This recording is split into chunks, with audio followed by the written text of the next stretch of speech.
How's that sound for you? Sounds good. These headphones are. They're so. I feel like I'm in outer space. It's okay. You don't have to wear them if you don't want to. No, it's okay. You good? Yeah, it's just.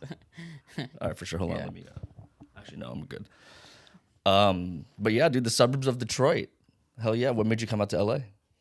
I wasn't like accepted. I felt like in Michigan, it's people who want to write screenplays and talk about dick jokes. That's not really valuable in Michigan, you Right. know. Yeah. So like being creative wasn't the farthest I would go in Detroit is shooting car commercials. That would be like my bit. That would be my version of success. And so I'm not a big car guy, so moved out here. Okay. That's Yeah. a cool place to film, though, I imagine. Like, we got really cool locations and shit, dude. And it's probably not like LA where Yeah, they're the bugging poverty is great, man. The poverty porn, like the buildings run down. I mean, as long as you avoid that, then you're good. Then you can get outside of a hot dog stand, and that's pretty nice. I mean, Detroit right now, I mean, just like a lot of cities, it's having its comeback, like, but by gentrification, I mean, So it's having its white comeback right now. The black neighborhoods still aren't really seeing it. Like, it's the billionaires that are coming in and It's so funny now thinking about it. It's like the neighborhood I live in. Like, I live in, like, Los Feliz, which is Spanish for white people on Zoom therapy. Yeah, so I live in all gentrified neighborhood, but it's funny, like the people that live in Detroit, it's so expensive in Detroit now because like there's a billionaire, Dan Gilbert, who revived everything downtown, and it's great. I think it's great. Like it was terrible downtown before, but then it's all the white people that go in and they're like, I hate gentrification. These billionaires need to go. I'm like, you're living in an apartment made by this billionaire. You're paying $3,500 a month. To that billionaire. But the billionaire's got to go. Yeah. Yeah, it's the billionaire's fault. Yeah. When did you move out to LA? 9 years ago. Okay. And then you immediately went into film? Yeah. I was shooting music videos in college, like already, like rap videos and stuff. Okay. And so that was my way of getting into like the film industry. Is slowly learning through the basics, climbing up that ladder. And how long you been doing comedy now? A year and 4 months now. No kidding. Yeah. So it's been a lot has happened in this last year and 4 months. Right. But I had a spark under my ass. Yeah. Yeah. How many? What was that spark? Well, like, my dad died.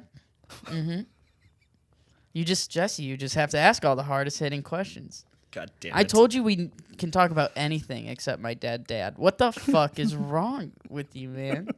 God damn it. No, my dad died. And it was kind of like, it was a wake up moment. It was like, I need to live every day of my life because tomorrow isn't promised. And I had some conversations with family, and they were like, one I remember was like, Adam, if you're going to be in LA, you need to really go for what you want to do, not what you think other people want you to do or the safe place. Like, go for it. I never really went for it, so right now I'm really going for it. Like, I'm putting my all into it and being vulnerable, and so this is what that looks like right now. Dude, that's interesting that you say that, because I was kind of like a couple months ago, I was in this really rough time because I was doing film as well, and I've always wanted to do stand-up, but I never pursued it. Yeah. And then I finally did, and the vulnerable part was what kept me going, right? Like, I'm a very closed-off person. Like, when I become emotional, I won't talk. Yeah. And then comedy has taught me to do the opposite, right? Especially with my girlfriend. Like, when we used to get into fights, I just wouldn't talk. And it just made me better. Like, just as a person, that's interesting. Yeah, you get closed off if you're feeling a type of way. Right. And going back to what you said, going all in on this, dude. Like, this is where because same thing for film. I don't feel like I was doing stuff, but I don't feel like I really went all in on that. Right. Like with this now, like I have the skills for filmmaking and stuff like that. I'm kind of using it for this, where I get to sit down with comics like you. Yeah, dude, you're a real filmmaker, dude. You're shooting this on an iPhone. I'm really proud of you. This is on an iPhone. I mean, did you learn this at Emerson, like or Tisch? Oh, at Tisch. I went to Tisch. Yeah. Okay, I can tell you're really putting it to work. The natural lighting, Yeah. Oh my God, if you guys could see how this Did you install this window yourself just for this natural lighting? There's not even a filter. I get it, man. I get it. You get it? It's all in the subtlety. Exactly. Yeah. Right? Yeah. Natural Yeah. lighting's the best lighting. So Natural it's a light, Deacon's. It's yeah. a Deacon's technique for those of you who don't know. Yeah, for all you non-film people that don't know. Who don't care. Yeah, who are filming on your Android. Yeah. Amateurs, dude. Amateurs. Fucking Yeah. amateurs. Yeah. Androids. Androids. So you started comedy a year and 4 months, you said ago? Yeah, not to be too precise. Yeah, a year and 4 months. Yeah, exactly. Yeah, and you went to Flappers University, we were talking about earlier. Yeah. Flappers University, Oh, right? Sounds good. loud and proud, baby. F you. I wonder what the mascot would be at Flappers University. A flap.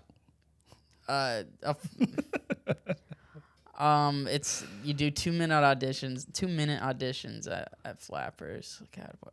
Anyways, I'll reserve. I have ideas of what they could be, but they give away a free bucket of popcorn if you do well for some Oh, really? they have competitions and stuff. That's cool. They give or a free bucket of fries. Anyways, yeah, go ahead. What was your question? Basically, what was that like going to Flappers University? Like, what did you learn? What did it encompass for those kind of 6 classes that you went to? Well, I liked going to Flappers University because I'm more of a writer. I'm a writer, and I like being in a writer's room. And in stand-up, especially starting out, everyone's in it with themselves. And it's a special skill to be able to help other people with writing.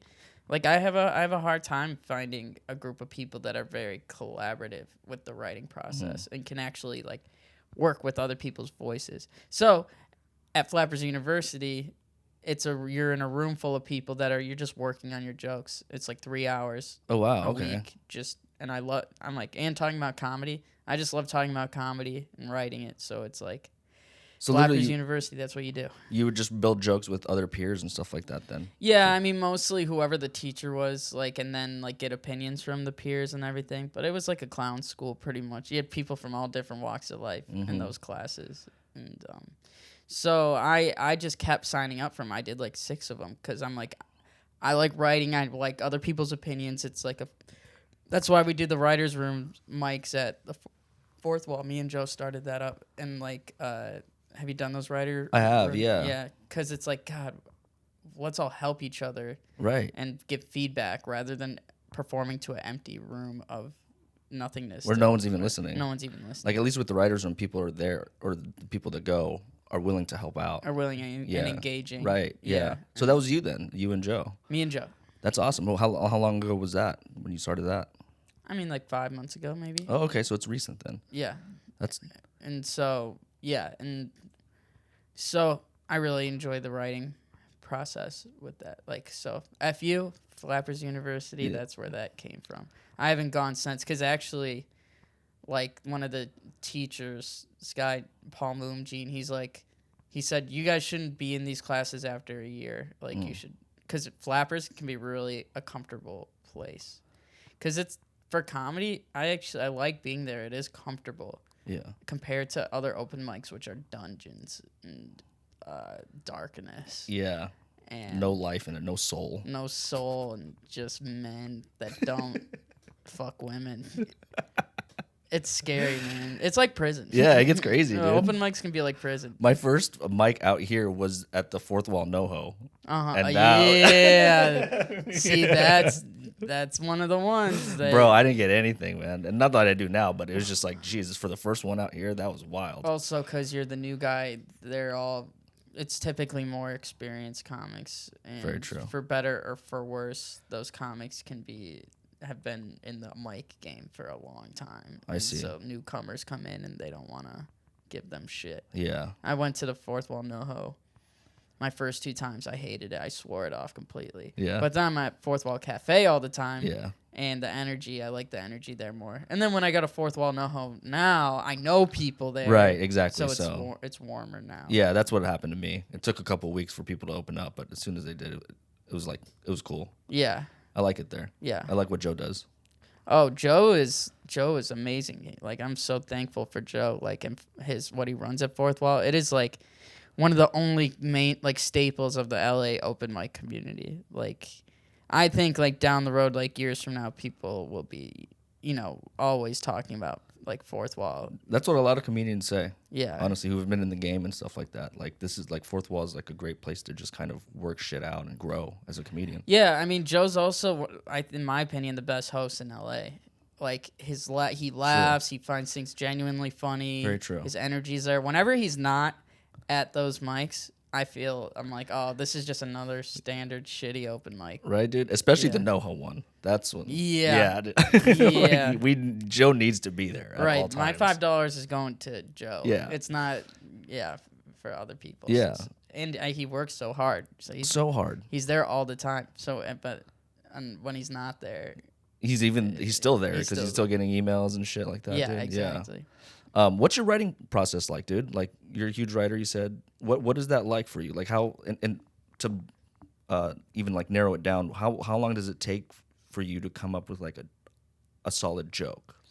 Well, I like write like a journal entry kind of thing. Like if I have a thought on something, like I just write a little bit stream of conscious with a little more thought to it, trying to make it. I find when I write words and I see them, wordplay is easier for me, like to like switch them around and find the different meanings in each word. So like I kind of do stream of conscious about my thoughts, diary it, and then another method is just talking it out loud to yourself at a wall. Like, because for me, some of my best punchlines have come just from talking with friends and me saying something funny in a friend group, like. And then I note that. So then I get the punchline first, and then I just have to figure out what the joke is. Oh, shit. How to properly prepare it. Yeah. So the thing that makes your homies laugh, that's your punchline, and then you kind of build around that. Sometimes. Yeah, okay. Sometimes that happens. Like, holy shit. You just got to, like it's just having an ear for, like, oh, yeah, that's a punchline right there. Like, right. Yeah. So that helps because that takes the hardest part out of it. It's the punchline. It's the hardest part. So. Mm-hmm. It's those three things. I think a combination of that. And sometimes I'm at mics and I think of something up on the stage, but I'm not a big on the stage thinker upper. Yeah, but will you throw it out there sometimes? Like if you come up with something that if I'm up there and I'm in a flow state, I'm going. Sometimes something good comes up, but most of the time it's from preparation. And if you're bombing, do you do the same? If I'm bombing, do you come up with something new, or do you just keep to your material? Depends on the night. Like, yeah. I mean, it's like some like a bigger comedian said to me, he's like, listen, I'm a killer, right? And I don't kill every time. When an audience isn't laughing at one of your jokes, that means talk about something else. Right. Just try something else. That's all they're saying. They're not saying they don't like you. They're just saying move on to something different. So just got to move on to a different topic. Yeah. Yeah. Okay. Or try crowd work, or like try to fuck around with someone. You like crowd work? I'm working on it. I do like crowd working or like engaging in a crowd because I just feel it's so natural. Like I have all these people sitting right in front of me, and how am I just not gonna talk to you? Like if you're wearing something stupid, or you doing something, how am I not gonna address it? I think it's not natural for me. I'm more of I'm pretty good speaker interpersonally, so it's like it's an urge of mine to want to talk to them, Yeah. Some people don't have that urge. Like they do not want to engage. They just want to tell their jokes, and that's cool. Right. But for me, I get the urge to talk to people. Yeah. Do you believe in this? Like, I feel like lately I've been overwriting my jokes. Like, I'll be coming from a film background. I'm very detailed, and it didn't translate well. Like, my writing and screenplay didn't translate well into stand-up writing just because everything's so elongated and descriptive. And I feel like lately I've been overwriting the joke as opposed to just doing bullet points. Is that like something you've struggled with? Overwriting the joke? Yeah. Yeah, but then you got to... I think it's all good. I mean, preparation, I think, for me, is key. So it's like the more prepared I am, at least if it fails, at least I put something that I put effort in out into the air. Right. It wasn't just some bullshit that I thought of 2 seconds ago and da-da-da-da-da, and oh, that didn't work. Oh, okay, well, I just thought about that on the car right here, so it didn't work. You hear people say that. That doesn't make it, we still have to listen to it, fuck, you fucker. So it's like, at least if you prepare, I respect all things that are prepared. Got it. Okay. So, I don't know. It's different for everybody. Right. Yeah. When you started going hard in comedy, how many mics were you hitting? Like a week? A lot. Or even I a night? still hit a lot. Yeah. Like, what's the average for you? Like, what does a night look like for Adam Fynke, or a day look like?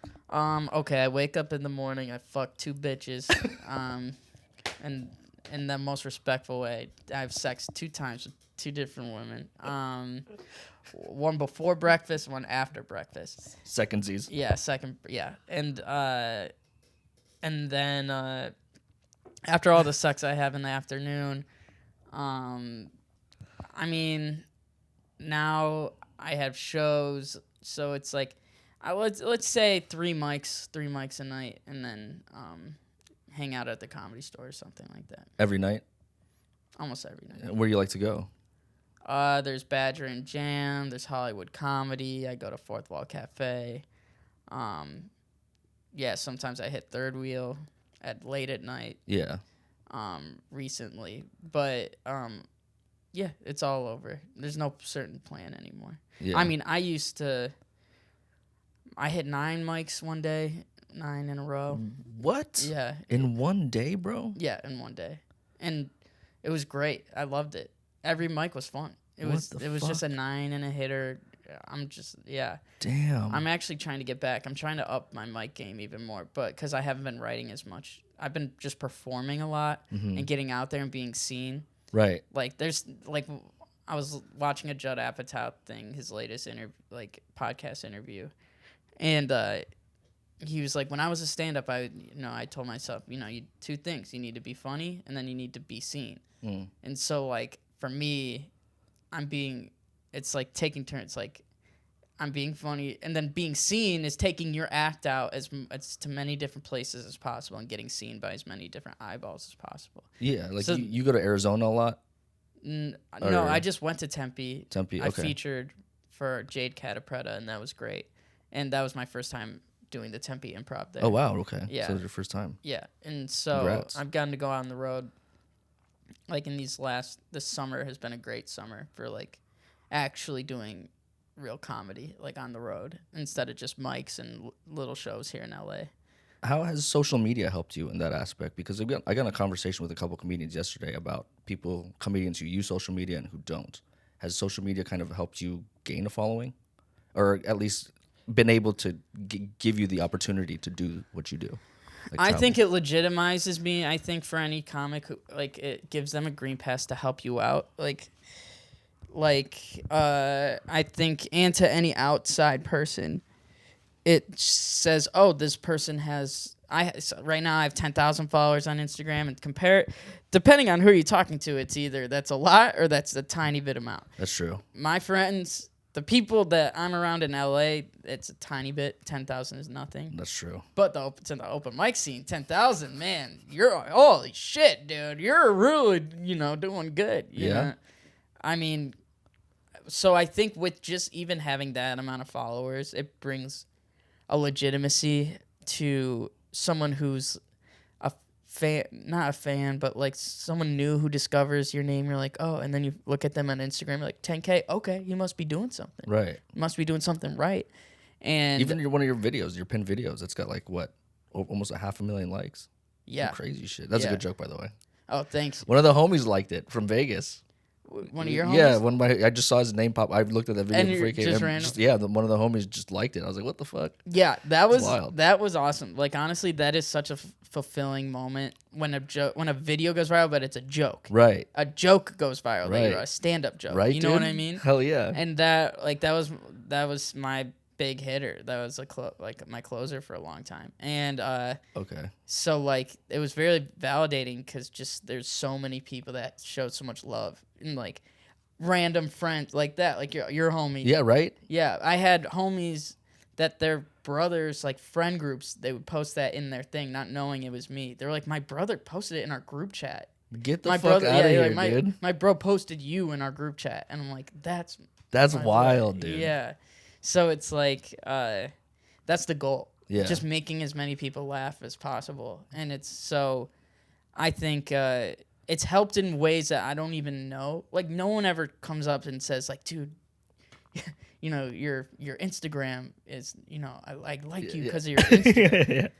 But it helps. Obviously, like getting booked and, you know, having people wanting you to promote and that kind of stuff. So for people from a business sense, I think it's the best time to be a comedian ever.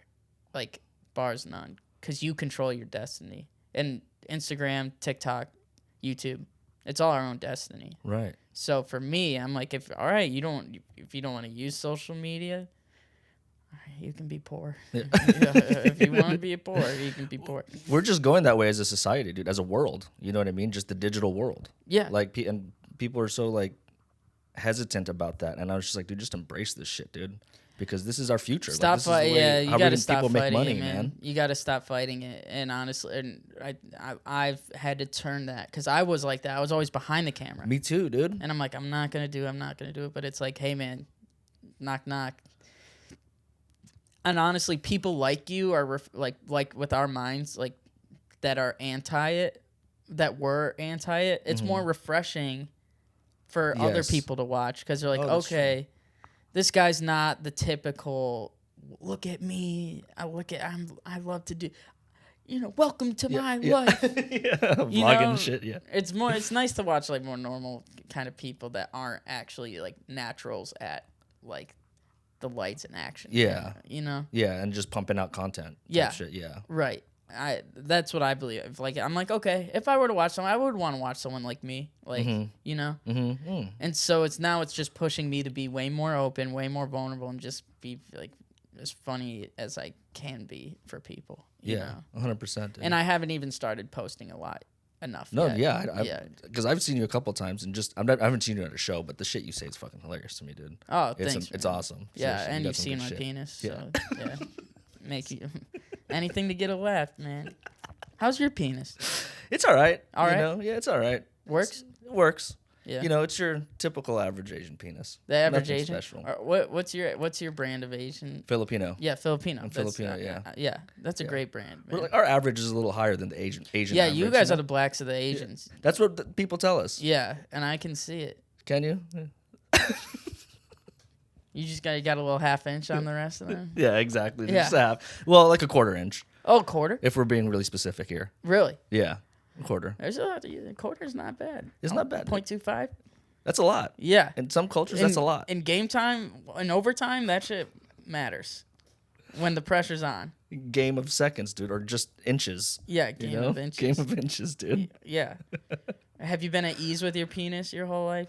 Or has it been a battle? It's been a battle, you know. I used to hate it as a kid, but I grew up and I just accepted it, man. And then that's when it just started raining pussy. No, I'm just kidding. Yeah, that's how it. Well, I don't. I feel like it's.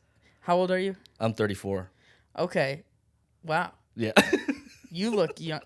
I thought we'd probably get the same thing. They probably think you're 26. Yeah. 20. How old are you? I'm 31. Okay. Yeah. So yeah. Wow. We got two grown baby men on the podcast today. Okay, we can have a deep conversation. Let's do it. All right, yeah. I feel like our generation, I don't know if it's different for this younger generation of dudes, but our generation of dudes, like growing up on hardcore porn, we grew up on that stuff. Like the penis shame was so strong. So strong, dude. Because these guys would have hogs, bro. Like as big as us. Yeah. Like no fucking joke, dude. For real. And it's like, we all grew up on just, it's got to be big and you got to pound. You got to take her to Pound Town. Yeah. And like if you didn't have a big one, and what our scale of big is. True. That probably went way up. What we think is acceptable is way different than reality. Right. Like the average, you know, penis is like, I'm sure we seem like we're both in the average gang here. Yeah. You know. And so it's like, but to me, to come to that conclusion after years of grilling girls after I sleep with them, that's what your 20s are for. I'm so sorry for all the girls that grew up with us in our 20s. Because it's like, how many times I'm like, how was my penis? You know, how was it? Be honest. Yeah. Tell me. And it's like, I just need to know. Like, tell me the truth. I always thought girls were lying to me, you know. I felt like I always had to just hear them say it's small. Yeah, You know like what I mean? validate my feeling. Yeah. Like, don't tell me it's perfect. Just fucking say it's small. Just say it's small. But it's like up and up. It's not small. I've had smaller. It's not. That's small. so true, dude. Yeah.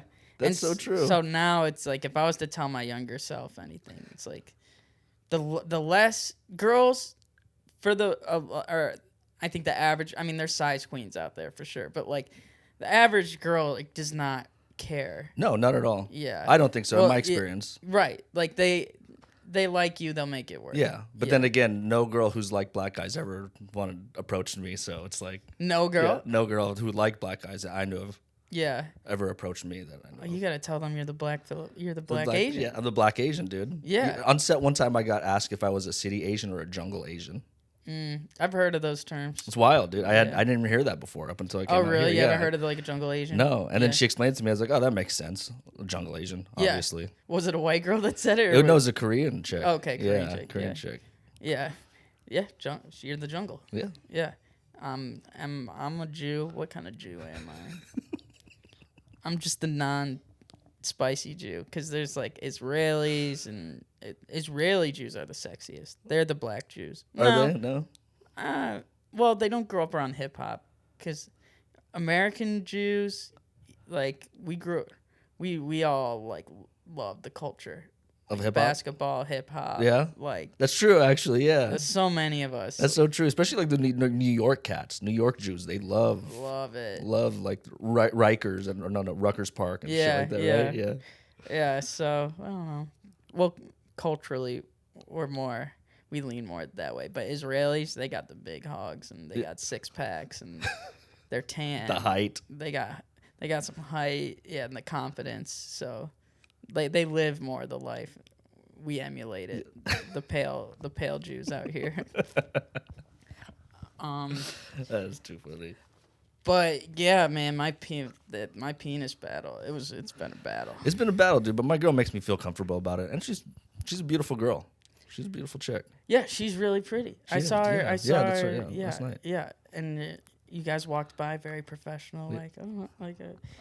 Yeah, I have to like. She's like half French, half British. Oh, really? And straight up like European. Like Wow. came out here for film school type That's shit. awesome. Yeah. But I changed a lot because of her, like a lot more proper. Really? I'm kind of a scumbag. Yeah, before her I was a scumbag. Oh, you were a scumbag Just fucking before? stupid. Now you're proper? I'm proper. I'm a proper guy now. You didn't used to wear glasses? No, actually I didn't. Really? Yeah, not like in public. I would do contacts, and she was just like, "I think you look better with glasses." Wow, I now was you're like, doing okay. comedy. You're going to divert back into the scumbagness. No, not at all, dude. No, those days are gone. Those days are long gone, bro. Like I drank a little bit last night, and I fucking hated waking up this morning. Wow, you are really boring, huh? Yeah, I'm super boring, bro. Whoa. Super fucking boring. You got to let loose now, man. Well, I had my years in Vegas, man. I grew up in my 20s. I spent a lot. That's where I'm from, but all my 20s was in Vegas. Really? Yeah. So and single. So that just took a lot out of me. Like I experienced all that shit, and I got it out. I feel like. So do you feel more like yourself now? Out here? Yeah. Or just now? Just now. Yeah, I think so. I think especially with comedy now, like I'm finding a little bit about myself before, like especially like just kind of being funny and being goofy, Yeah. and stuff like that. Because I felt like in the last couple years I kind of lost that of myself. You know what I mean? So I feel like that's just coming back now with the comedy. Okay. Yeah, That's good. not to sound fucking corny or anything. No, you got a big dick. You're good. How do you fuck? How do I fuck? Soft or hard? Hard, dude. You do hard? You got to do hard. Really? Well, you got to start off slow and then you go in hard. Oh yeah. Do you choke? I don't particularly like it, but my girlfriend she likes it. So I'm always You do it for her. I do it for her. I'm a giver, you know. Yeah. Pull her hair. No, not really. She doesn't no. like that? No, she doesn't like that. Any spit? Spit? No, play? no. No. Oh my god! One time I was with a girl, and this is like maybe our second time hooking up, and she was on the bottom. I was like over on the top of her, riding her, like cowgirl style. That's how I fuck. I do on top cowgirl. Yeah, I'm on top. Yeah. And she was fucking me real good. But no, I was up top, and like we're doing it, and she kind of likes it a little more intense, and she starts going like this. I'm like, what's going on? And she's like, I'm like, oh, I'm like, okay. And she, and she spits right in my mouth, like a loogie, like she was hawking a loogie. Oh my god, bro! And I freak out. I'm like, what the fuck? What the hell are you doing? That was not consensual. She's like, I thought you would like that. Why do you think? Why do you think I would like that? I've never said anything about spitting. It was a loogie, dude. Like, she was saving that up all day to spit in my mouth. Oh my god, bro, that's so fucking gross. I have her and this is the second time on my cheek, like all this. Did you stop? Second time hooking up with her. Yeah, I stopped. Oh, the biggest boner killer ever. Right? I was pissed. I'm like, I never said I liked that ever. And she's like, I'm sorry. Like, what do you? I was in the moment. I'm like, no, you gotta ask for that. That's fucking crazy, bro. Jesus. Yeah, I'm not a spit person at all. The more these girls, I don't want to say these girls, but Los Angeles, man. You could ask my friends. Just the women with the most trauma are attracted to me. No shit. Yeah, dude. I'm a trauma magnet. I really am. That's not a bad thing though, because those girls are crazy. They're great, probably in bed, right? Yeah, but you don't talk about the rest of the night that you have to spend. The rest and the before. Like, the before, it's like I'm just listening to their fucking crazy stories. Like, and I'm just like, oh, yeah. Oh, you have... Yeah.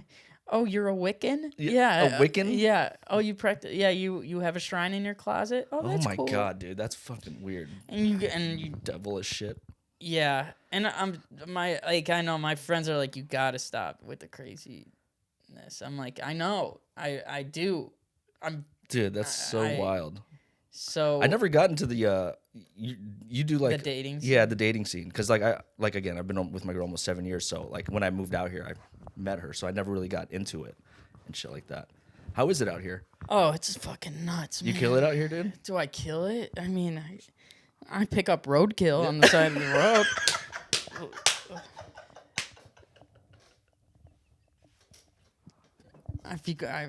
Someone's killing it. Someone's killing it, and I'm picking it up. I'm picking up the pieces of all these battered women.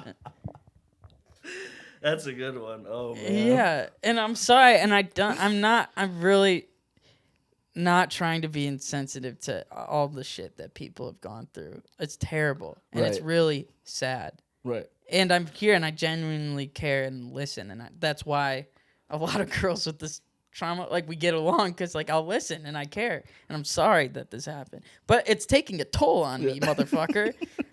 It's withering me away. Like, there's only so much trauma, other people's trauma, you can like take. 100%, dude. You know. Damn, that must be rough, man. Yeah, I mean, I also played into like being a more petite guy, petite man. You kind of don't have the same options as, all these other guys. Like, I don't have. That's an effort. Like, it's not like I don't have girls like coming to my door, hitting on me, or asking for my numbers. Like, and I have friends, like, tall, skinny guys are in vogue right now. Mm-hmm. Probably on all of history they were in vogue. But like, just like, I have friends that they're like, yeah, this girl, she came to me up to me at this last party and just gave me her number, and she said, you better call me. Right? Oh my God, dude. It's like I'm friends with too many hot guys. It sucked for me because I was the same way. All my friends were very good looking, and it sucked because I was short and Asian. Oh, dude. I'm sorry. Yeah, I feel for you here. Cheers, dude. Dude. Yeah. All my friends would be like tall and white, fucking mixed, fucking just athletic bodies, and I'd just be there. Yeah. Yeah, you're the background. Yeah, I'm the background. You're the guy who listens. I'm the funny guy. I'm the funny guy yeah. The designated wingman that has to sleep with all the fat chicks. Yeah. Well, we're lucky enough to. We're lucky enough to sleep with the fat chicks. At least they'll fuck us. Oh my God. Yeah. I was trying to work on a joke about how, like, short men and fat women, like, we fuck in the shadows. Like, we fuck in the shadows because, like, while other people aren't looking, like, we hook up with each other, Like, we see each other in a room, we're like... That's good, dude. wait till these guys go to bed, and then we're gonna, screw it. 100%, bro. That was my shit in high school. Right? Yeah, that was my shit. Dude. Yeah. And I knew my place. I wouldn't push we it. had to take it. Yeah, and it's like, we're both horny as shit. Yeah, we're man. both backed up Yeah. like crazy, and so like, it was just game on. That is so true, dude. But I also say I'm thinking like I'm jealous in a way of bigger girls when it comes to dating, because at least they would get hot guy 2 a.m. drunk booty calls.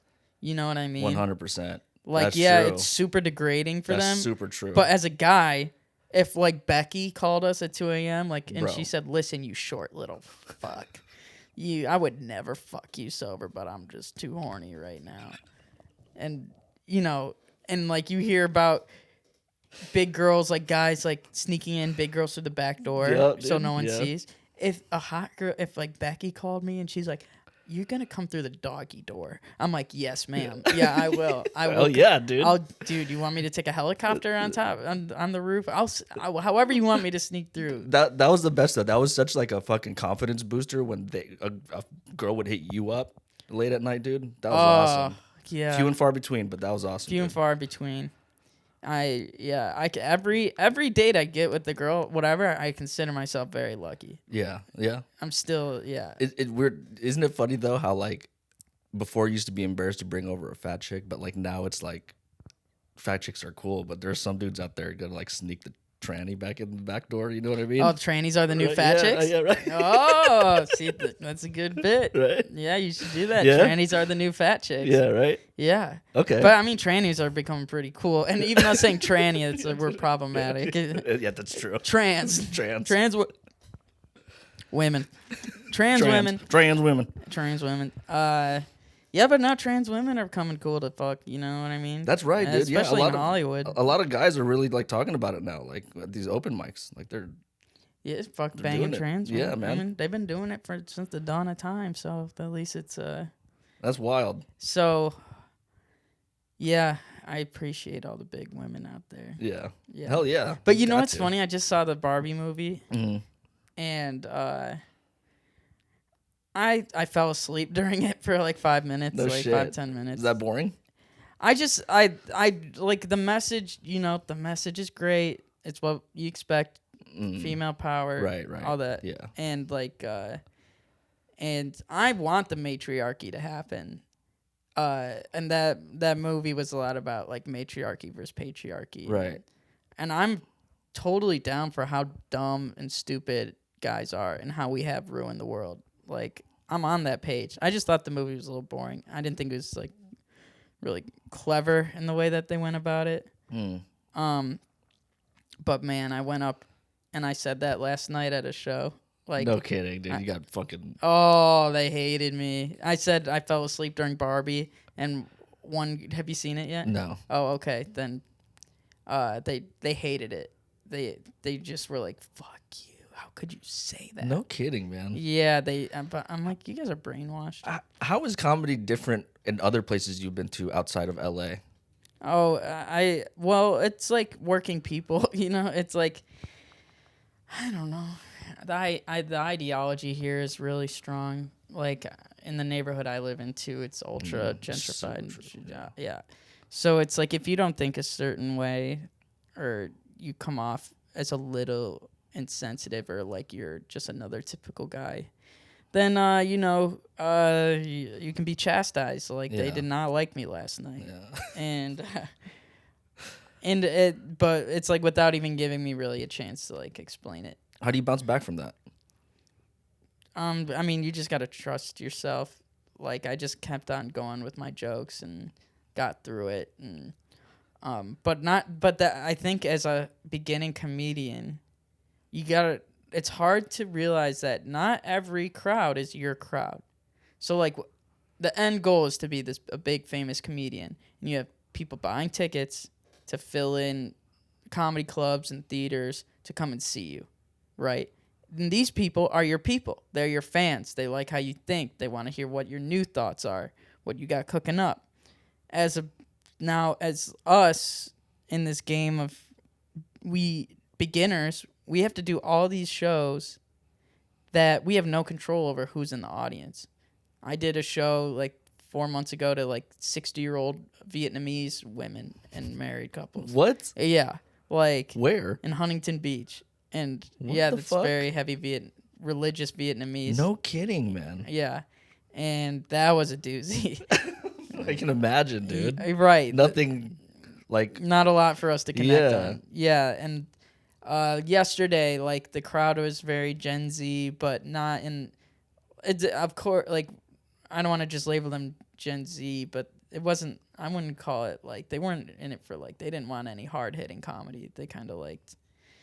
They like new wave shit. Like they hated me after I said like the Barbie thing. that's so crazy. And it's the younger generation that's doing that. A lot That's of Gen so Z wild. is not funny. A lot of them are really bad laughers.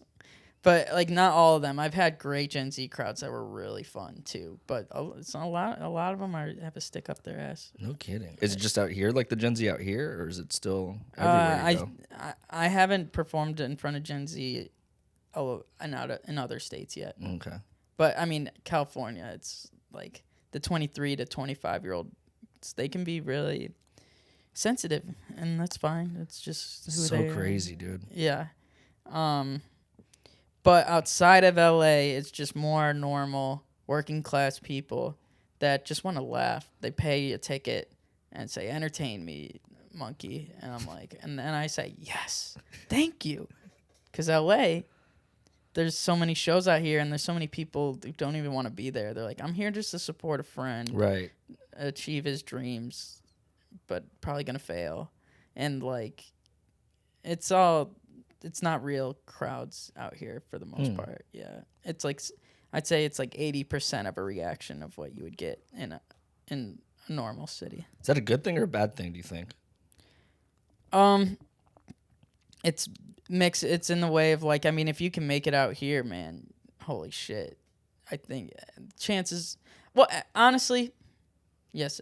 I don't know. It's too hard to think of because it's a thought bubble out here. So if you make it to the ladder up here, that doesn't mean that they're gonna love you in Indiana or like Illinois or Michigan. You know. Right. Even selling tickets out there are probably super hard if you make it out here, right? I imagine. Yeah, and that's the whole thing. I think that's the scary thing about like keeping it regional, and that's the best thing about online. Is if to me, I think it really matters about making it online. Everything else, making whatever other cities. How about making it in hundreds of cities? You know, getting that following for your jokes online. Then, that's the real, like, key. Yeah. To it. Because then you got people that'll come and pay and come and see you in all these other places. Absolutely. So, but I do realize going to the comedy scenes in different cities, LA has a really good vibe about pushing you to post online. Like the culture is, if you're not, on doing it online, like, are you really doing it? And for a career, I think that's true. Because like, there's plenty of funny people in Michigan.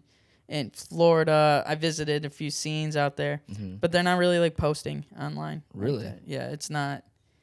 So it's kind of like, well, if you're not doing that, then how are you really progressing? You know? Yeah. Obviously, with something like 500,000 likes on that joke, you still use that joke today? Yeah. Yeah. Because still, there's billions of people who haven't even heard it. Yeah, literally billions. Literally billions. Most of the rooms I go to, like, they haven't seen me or heard me still.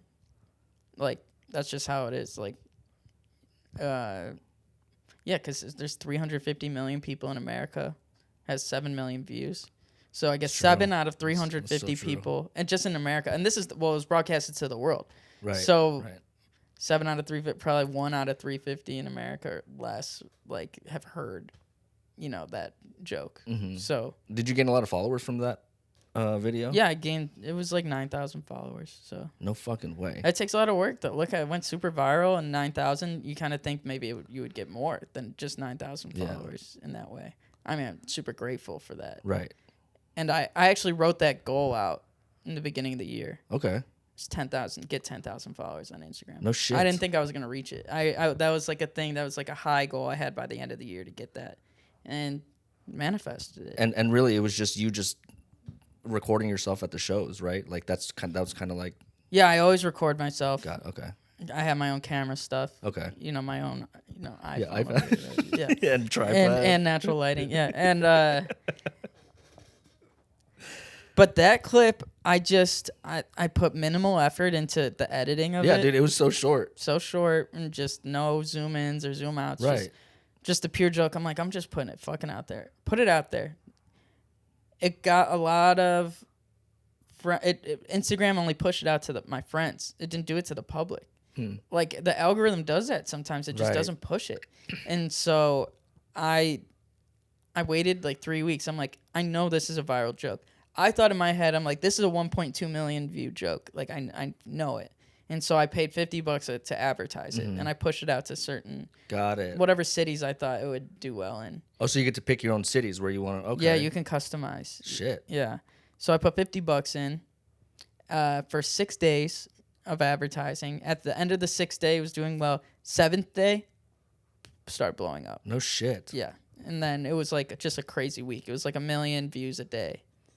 How many views does it have? I actually didn't check the views. Over 7 million. Holy shit, bro. Yeah. Right. And damn. Yeah. And it was like it was the dopamine rush. It's like hitting the jackpot. Yeah, dude. You know, and you made it. Yeah. Yeah, right. Now I'm here. Yeah.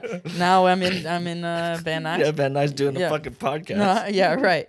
No, but that's that thing. It's like everyone wants to go viral. Everyone wants that viral clip, and like that's what it felt. You know, you're like, all right, awesome. And the love that came through with it, like all the comments, like all the people. I'm dying. Me and my family are dying right now. Like in our living room. Like we love this stuff. Like. That was like so nice. That was really fulfilling. Hell yeah, dude. Yeah. I bet, man. That's fucking awesome, dude. Yeah. And so, nothing really had popped off since that video, or no, none of. But it's like, nothing like that at all since. But I mean, it's been probably like 4 months since. But that was my closing joke for this first year of comedy. So it's like, I don't think I've had a video that I posted yet where I'm like this. Actually, no, that's not true. I have 2 other videos that I have that I'm going to repost in the future because I think they can go viral as well. Okay. I have a joke that's like I have a water bottle joke that's really funny, and I have my black friend wallet joke. Like, I don't know if you've seen it before. Sounds familiar. I have a joke where I have a wallet, like I tell race jokes, and they're like, Adam, you can't talk about that. You're not cool enough to have black friends. Oh, and then you take out yeah. And I have I'm like this. It can be viral. Yeah, like, 100%. Yeah, and it didn't get pushed enough. So, and I tried to advertise it, and for whatever reason, they're like, "Oh, we flagged it. We're not letting you advertise it." So, like, I'm gonna post that again in the future. Yeah, push it because I believe in those. I have 2 jokes that I believe can go, but it's about being tenacious online too, which I need to work on. Is like. You got to stop caring so much. Like, you got to care about the quality. Yeah. But the posting and, like, what other people care, like, think, oh, your comedy friends, like, oh, dude, you already posted this. You already did this. It's like, gotta get noise. Just noise, bro. It's just noise. Yeah. Just noise. I'm trying to get this, to get hits so I can get followers. I appreciate that, bro, because not a lot of people I've talked to have said this before. This, you know what I mean? Like, they're just like, you just got to do the stand-up thing. Well, I think they don't look at it as a business. 100%, dude. Yeah. 100%. Yeah. It's a marketing tool. It's marketing. It's not about the comedy. Like, it is. Your comedy is the product. Right. But marketing is such. If you watch the Arnold Schwarzenegger documentary, like, I forgot what the quote is, but it's like marketing is. Without marketing, you will not become a star. That's what he did for his brand. Yeah. The fucking whole Mr. Olympia. Yeah. You know what I mean? Like marketing. Like, so. That's what it is. It's marketing. And now everyone can do it. It's so accessible. So accessible. So easy. It just takes you to get over that hump and just do it. And believe in yourself. I think you really got to...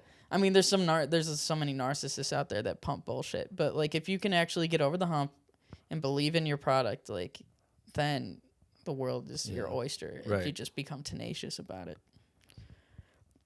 That's why I'm doing this podcast, dude, to be honest with you. I started this podcast after I started comedy. And I wanted to do something like this years ago where I just talked to people who I thought were successful to me and then just breaking it down, like what they did, like their failures to become successful. Yeah. And now this kind of translated into this, and then I fucking fell in love with this, dude. I love fucking learning, right? Like, the whole idea with this is just me being a student of comedy, right? And just trying to get better. I finally fucking wrote a joke 2 months in, bro. I finally wrote a joke where I felt like no matter who you were, it was a joke that everyone could enjoy. Basically, it's I'm waiting for like the next event to catapult politics back into everyday conversation, and I think what it's going to be is Trump coming out of the closet. Oh yeah, Yeah. that'd be good. Yeah, he's just gonna be talking on like national or like on TV, and he's gonna be, I'm gay. Isn't there a video of him saying I'm gay? Is there? Yeah, I'm gay. I'm gay. But yeah, that would be a good. Yeah, I did it at an open mic yesterday, dude, and it popped off. Like I recorded it, and I was like, "Holy shit, dude!" Good, man. Yeah, that was the first one, bro, where everyone liked it. Because you know how there's some jokes where either men will like it or just a certain side of the room will like it. This one, everyone was down, and I felt that for the first time, and it was addicting, bro. Good. It was so fucking. I went to another fucking mic right after. It did, yeah. Yeah, dude. Good. It's addicting, man. That when it finally happened, I was like, "Holy shit, this feels good." Yeah, and you got to remember that if it made a room pop, like I was just talking about this with another friend of mine, that every one of my jokes is bombed, even the best ones, even the ones that kill, they have bombed. So it's like keep going, even because some rooms it won't work, but you got to remember, no, it worked. It's worked before, and I believe in it. So like yeah. That's interesting too. I never even thought about that. Yeah, every single one of my jokes is bombed. Even the killers. Yeah. That's crazy, dude. Yeah, and it's mind fucking, like, because I think that's also another thing that takes early on comedians way longer to develop, is that you throw away a lot of stuff that is actually good, but it's because you're early and insecure because it didn't work in maybe 2 rooms out of 10. Right. And for whatever reason you dwell on that it not working, then you're like, oh, it must not be funny. You know, that's so interesting that you say that, because how this joke was like kind of born was like fucking like a month ago. But it was just a different topic. Like basically the whole idea was what's going to be the event to catapult politics back in everyday conversation. And I said something else before, and then this Trump thing was the gay Trump thing was just a new tag that I tried. Yeah. And finally it just happened, dude. And I don't know, dude. It just felt great. It feels awesome, dude. Oh, nothing better than a new joke popping off too, when it's new. Right. Oh yeah, and everyone connects. Yeah, but then now another hard part thing goes on, because you have that, and then you got to keep expounding on it. Right.